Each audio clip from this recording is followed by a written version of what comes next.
Okay. Beta. I'm gonna show y'all boys where I'm from, man. I'm from that Texas. What's it, everybody? You already know. Big Boss Hog K-Po through the door. Here to talk this. Box it. What's good with you? Go to the Modern Greatest Podcast. Just posted over there. Talk about them Texas, man. Them Texas, man. Them boys on steroids, man. I ain't talking about steroids. Let me retract that statement.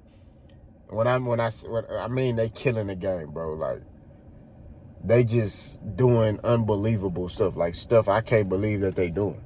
You know, me being a Texas fan, bro, it's like, it was hard because, like, they did a lot of stuff. You be like, bro, you could have, like, I remember back in the day, they could have got Peyton Manning, and they didn't go get him. I'm like, bro, what the f-? And then Peyton Manning go to Denver, and they win a Super Bowl. And I'm like, bro, why didn't y'all get, what? So it's like, now they getting Stephon Diggs and Danielle Hunt. I'm like, you know what I'm saying? They go get them. I'm like, so it's like I'm living in a dream right now. Now, granted, they still got to play on the field, but it's just I'm living in a dream. I'm a proud Texas fan, man. You know what I'm saying? You know, it's been rough. I like the Raiders, too. That's my team, too, the Raiders. You know what I'm saying? So I got two teams. But I'm always going to ride with the whole town team first. You know, H-Time. Now, remember, touch the last good people do the official call the mental health hotline. Remember your matter. Nah. So it looks like Terence Crawford ain't gonna get that Fondura fight. I mean, he could get it, but, you know, it ain't gonna be right now. What you mean, boss? Let me explain. Sebastian Fondura is basically been medically suspended, right? Apparently his nose was broken in a fight against Tim Tszyu. He won't be eligible to fight, I think, until basically the fall, you know, or right before the fall. So he'll be clear probably by September, because this is 6 months from now. So, you know, that's what we looking at, you know what I'm saying, in that particular fight. So what do Terence Crawford do now? You know what I mean? Now, Terence Crawford could do this. He'd go fight Boots. He still got the belts at 147. Just go fight just go fight Boots. You know what I mean? That's a very intriguing fight. You know, you can fight Boots, you know what I mean? 147 pounds. Make it another undisputed, and you could be 3-time undisputed if you beat Boots. You know, I think that'll be great for boxing. You know what I'm saying? In my opinion. I really do. You know, I don't want to hear no excuses. But what is Boots doing? I don't want to hear that, because when y'all was sitting there claiming that for Terence Crawford, and people was like, what is Terence Crawford doing? Y'all was kicking and screaming and hollering. Now, the shoe on the other foot, now y'all, oh, what is Boots doing? He ain't doing nothing. Terence Crawford ain't doing no much better than Boots Ennis. Now, they in the same boat as far as sale-wise, you know what I'm saying, right now. You know, Terence Crawford acting like he Gervonta Davis or something. He ain't doing that. Now, granted, his skill set as a fighter is elite and Hall of Fame status. But as far as him at selling fights, he on the same level as Boots. You know what I'm saying? Like, and Boots about to pass him up to keep it 1,000. You know what I mean? Like, as far as just stardom, Boots about to pass him up. You know what I mean? That's all I'm saying, bro. You know, Boots being exciting fights, and he's a good showsman in that ring. You know what I'm saying?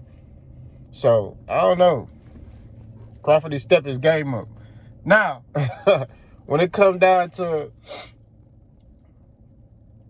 you know, Crawford, what is he going to do? Who he going to fight? Like I say, Boots, if he go to 154, which I don't think he want to unless he fighting for a belt. So he ain't just going to fight for no reason. So he could fight Earl at 154. But I think they trying to set that fight up later to where these guys both have something to the table so they could remarket that fight, right? Earl got a belt, Bud get a belt, they could remarket. You know what I'm saying? Because both Tim Tszyu and Fondura are suspended, right? Because they were proposing, hey, well, Fondura might drop that belt. And what would happen is Fondura, you know, I mean, Tim Tszyu and Terence Crawford could fight for that vacant WBO belt. But it's not how it works. So, like I said, I'm intrigued to see, like, what he gonna do. Like, you know, his game plan didn't it backfired on him. It's like he got a sense of bad luck, bro. I'm just gonna be real. Like, he got bad luck. It's like he'll make he like, we gonna do this. His game plan, I'm gonna go the WBO route and I'm gonna get this fight. Fundora, it's an injury. It's like and it's the thing, at 154, all the top fighters are signed with PBC. Like, no other network got a top 154 pounder. You know what I mean? So he gonna have to work with Al Heyman. He don't have to sign. Let me make this clear. He don't have to sign to PBC. He don't have to. Right? He could do like a little partnership thing to where he could just be like, look, I want to fight all your fighters. Right? So he could do a little partnership thing. But he's not going to get these fights if he's not willing to work with Al Heyman. Right? That's just what it is. See, he trying to go around Al Heyman and with these sanctioning bodies. Fighters are smarter today. They don't care about belts because these sanctioning bodies are not even honoring the rules that they put in place for certain fights. I mean, Jamal Charlo, when he was at 160, he was the mandatory for Triple G's WBC belt and Canelo's WBC belt. He never fought them. Never did. You see what I'm saying? So, it's just like, and the list could go on for many fighters that's happening. Look at Dave Benavidez right now, right? Now, Canelo still has an opportunity by the end of this year to call Dave Benavidez's number and say, you know what, F it, let's fight. You know what I mean? He still got that opportunity. I'm going to give him the benefit of the doubt. But if he don't fight Dave Benavidez, that's another fighter that was trying to go through the sanctioning bodies and do everything in the right manner, and he got screwed over. You know what I mean? So a lot of these fighters are smarter now. They don't believe in any sanctioning bodies. They don't care about that. You know what I mean? Because they care about making good fights and making money. That's what they care about. Whereas you got fighters like Terence Crawford who got the throwback mentality. And I'm not saying there's nothing wrong with that of, oh, hey, I want these belts. I want these accolades. But the problem is he's going through the sanctioning bodies, and these sanctioning bodies are not even doing what they're supposed to do. They're kind of favoring certain fighters, if that makes sense. So certain fighters that they like, they'll like vouch for them and make excuses for them. Certain fighters they don't like, hey man, you got so-and-so time, we're gonna strip you, bro. You know what I mean? That's just what it is. I mean, look at Terence Crawford.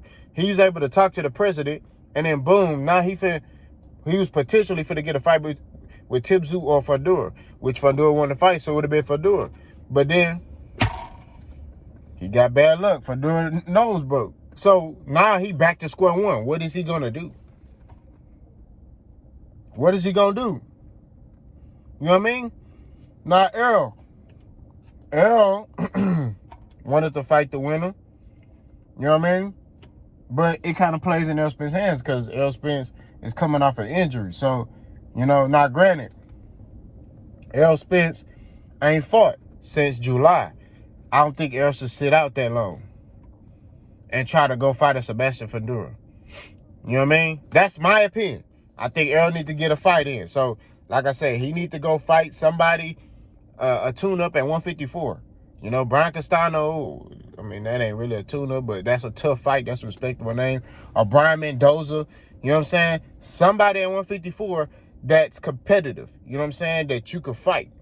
You know what I mean? That's what you got to do, because he got to learn from his past mistakes. You can't be sitting out the ring.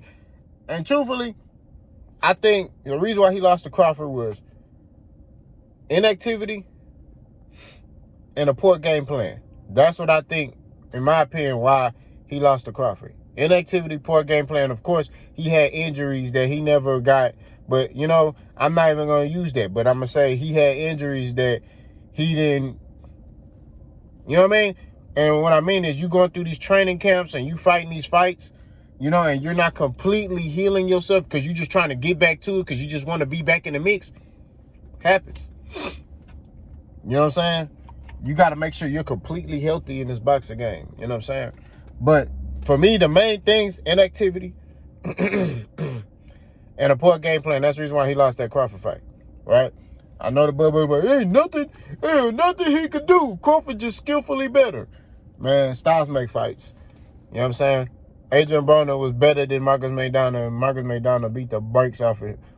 You know what I'm saying? Like, I can keep going. You know what I mean? Like, Manny Pacquiao was better than your Dennis Ugas, and your Dennis Ugas beat the brakes off him. It's all about your game plan and execution. That's it. Every fighter got flaws. It's up to you to expose those flaws. That's it. You know what I mean? Some people say Marcus Maidana beat Floyd. You know what I'm saying? I don't think so, but he fought a damn good fight. You know what I mean? I think he hit Floyd more than he's ever been hit in his career. That particular fight. The first one. Right? Because of how aggressive and, you know, just he didn't care, man. He was just and throwing punches like this. Ain't no defense for this. You know what I'm saying? You know, you could try to step back and all that and you know, but one of these gonna catch you. You know? So that's just what it is. So very intrigued to see, you know, what Bud gonna do. You know what I'm saying? I'm very intrigued to see what Errol gonna do. But more intrigued what Bud gonna do, because Bud tried to finesse PBC and he got finessed. That's what it is. Y'all let me know what y'all think. Bye, gone.